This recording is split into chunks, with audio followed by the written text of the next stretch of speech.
Para que haya un maestro, debe haber enseñanzas.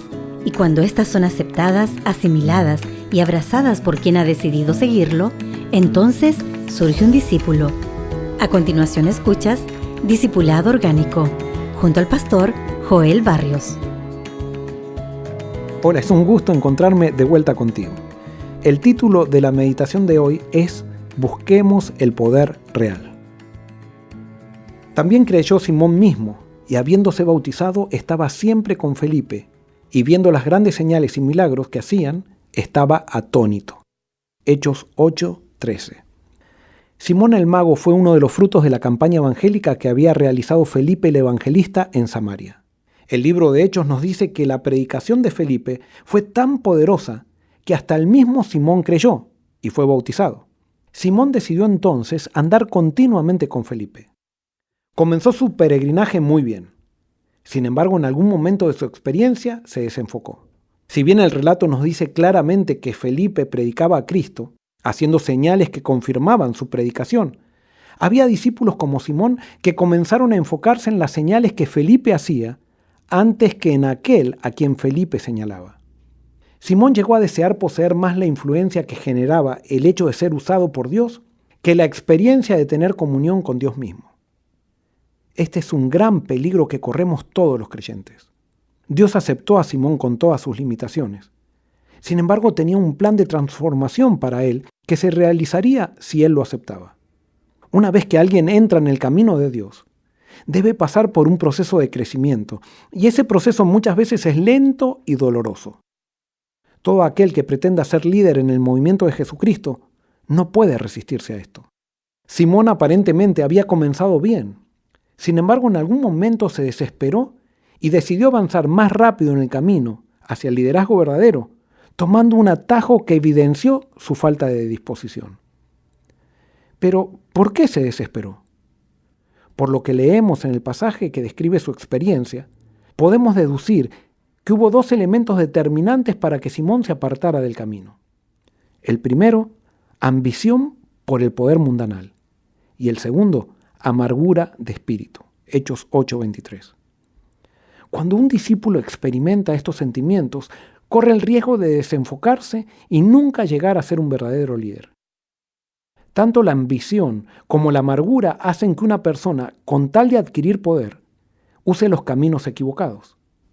En otras palabras, esa actitud nos acerca al principio tan conocido que dice, el fin justifica los medios.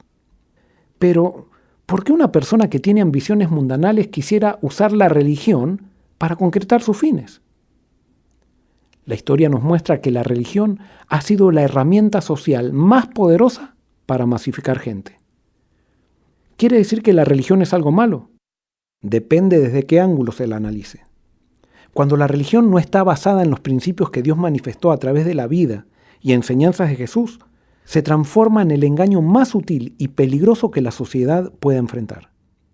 Es por eso que hay tantos ateos que juzgan a Dios por aquellos que lo han enlatado dentro de una institución religiosa que no transforma la vida de nadie, sino que hace de sus miembros un ejército de seguidores ciegos que se consideran superiores a aquellos que piensan diferente y que a la vez se sienten con la autoridad de perseguirlos y condenarlos. Al llegar a Jerusalén las noticias de lo que estaba pasando en Samaria, los apóstoles enviaron a Pedro y Juan para confirmar la obra allí comenzada por Felipe.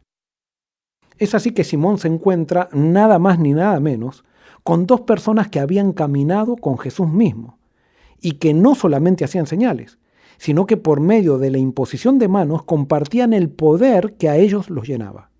Nota cuál fue la petición de Simón.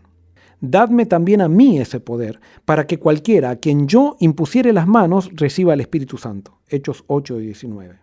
¿Estaba mal el deseo y la ambición de Simón? ¿Acaso Jesús no dijo, pedid y se os dará, buscad y hallaréis, llamad y se os abrirá? Simón no estaba equivocado en pedir el poder de Dios. En lo que estaba errado fue en el medio por el cual pensaba obtenerlo. Dice Hechos 8:18 que les ofreció dinero. Simón quería usar el poder de Dios de la misma manera que usaba el dinero, un medio para conseguir lo que él quería. Simón quería el poder de Dios para tener más influencia, pero no estaba interesado en tener poder para servir. Simón no negaba el poder de la religión. Lo que no estaba dispuesto era a obtener ese poder por medio de la entrega de sí mismo y la oración. Ese es el mismo error que cometen muchas personas hoy en día. Y es por eso que así como Simón estuvo dispuesto a ofrecer dinero con tal de obtener poder, estas personas están dispuestas a hacer cualquier transacción con tal de llegar a la posesión del mismo. No es que no hayan creído, sino que no soportan el proceso que implica avanzar sobre los principios del reino de Dios. No pueden tolerar que Jesús quede en el centro de la escena y que el propio yo sea fundido en la exaltación de él. En ese proceso, por tener más influencia, por la influencia misma, estas personas están dispuestas a pisotear a otros, a hablar mal de aquellos que están en posiciones que a ellos les gustaría estar, o usar sus subordinados para alcanzar objetivos corporativos con tal de que su persona se realce y así conseguir un puesto de más influencia. Lamentablemente, en estos días, en las denominaciones cristianas, hay muchos Simones, que en vez de encontrarse con un Pedro, se encuentran con otros Simones. Es por eso que muchas veces en medio de aquellos que dicen servir a Dios, se hacen los más miserables tratos, disfrazándolos de una profesión de servicio a Dios. Las relaciones en este tipo de contexto se basan en la utilidad, pero no en el respeto y el amor. Se sigue el siguiente principio. Mientras me eres útil para alcanzar mis objetivos, te apoyo y te quiero. Cuando te transformas en un individuo que no parece entender mi manera de conseguir las cosas, entonces te desecho. En estos contextos, es muy común oír la frase, pidámosle a él, estoy seguro que lo hará porque me debe un favor. ¿Por qué le hacemos favores a las personas? ¿Podemos considerar un favor aquella obra de bien que la hicimos para cobrarla?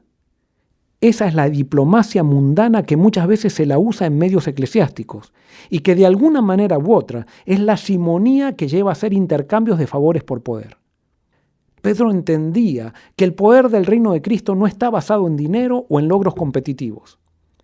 Es por eso que entendía que el poder con el cual había sido bautizado no se lo podía dar a otro por interés puramente personal.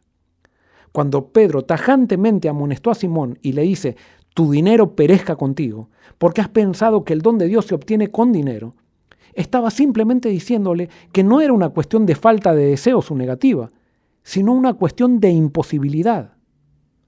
Nunca el poder de Dios se obtendrá por dinero o por medio de maniobras políticas.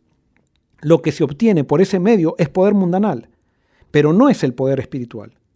Profesionalmente, muchas personas pueden llegar a ser consideradas grandes por sus logros y éxitos mundanales. Eso puede pasar hasta en la misma iglesia. Sin embargo, tenemos que tener en cuenta que la historia consideró a Herodes como el grande, y sin embargo fue alguien que intentó matar a Jesús. Una de sus más grandes proezas fue la de reconstruir el templo de Salomón. Ese hecho muestra que alguien puede estar envuelto en una gran obra eclesiástica y al mismo tiempo ser un anticristo. No se trata de lo que hacemos, se trata de lo que somos. No se trata de tener poder con minúscula, sino de tener el poder con mayúscula. No se trata de subir, sino de tener disposición a bajar. No se trata de ser servido, sino de servir. No se trata de alcanzar objetivos, sino de alcanzar corazones. No se trata de estadísticas bautismales, sino de transformar una sociedad que se ha acostumbrado a considerar a las cosas como más importantes que las personas. Simón quiso usar el poder del dinero para comprar el poder de Dios. Simón pensaba que tenía el poder para poseer el poder de Dios. No se dio cuenta que el poder de Dios se da solamente a aquellos que son pobres en espíritu. Simón no entendió este principio y pretendía ser parte del pueblo de Dios usando el poder del Espíritu para su propio beneficio. El problema de Simón fue que vivió en la época equivocada. Posiblemente, si él hubiera nacido unos siglos después, cuando el cristianismo dejaría de ser un movimiento espiritual y se convertiría en una institución con fuerza política y material, lo más probable que al ofrecer dinero por poder, Pedro se lo hubiera aceptado con tal de usarlo con el santo objetivo de continuar ampliando la institución de la iglesia. No solamente Pedro se lo hubiera aceptado, sino que Simón hubiera llegado a ser un gran dirigente eclesiástico. No hay condición más lamentable que usar una institución religiosa para disimular nuestras ambiciones mundanales. Pero no nos confundamos. El problema no radica en la institución. Ellas debieran ser el medio que crea la Iglesia para ser más eficiente en la misión. El problema está en los corazones de aquellos que formamos parte de ella. Pidámosle a Dios que nos dé la humildad para aceptar la amonestación que Pedro le hizo a Simón. Arrepiéntete, pues, de esta tu maldad y ruega a Dios, si quizás te sea perdonado el pensamiento de tu corazón, porque en hiel de amargura y en prisión de maldad veo que estás. Hechos 8, 22 y 23.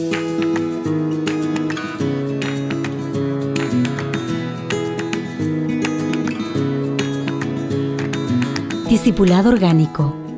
No se trata de caminar con Él, sino de seguirlo. Forest City Radio.